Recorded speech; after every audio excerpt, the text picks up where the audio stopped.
So I just got my peptide order from LIVV, and we're going to go through how it works.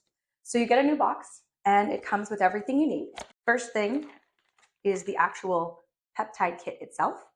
So you will get the peptide, you will get the alcohol swabs that you need, and you will get the bacteriostatic water to reconstitute the peptide.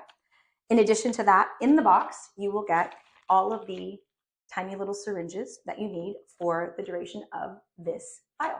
When you get it, best thing to do, just make sure everything's in it, but in the little tiny box will be the peptide. It is a glass vial. When you first get it, it's going to be in a powder form.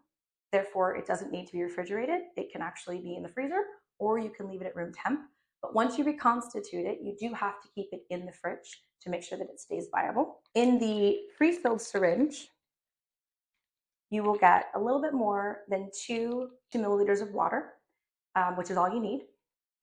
And you will get the needle you will use to actually reconstitute the peptide powder with the water itself, and enough alcohol swabs to get you through the month.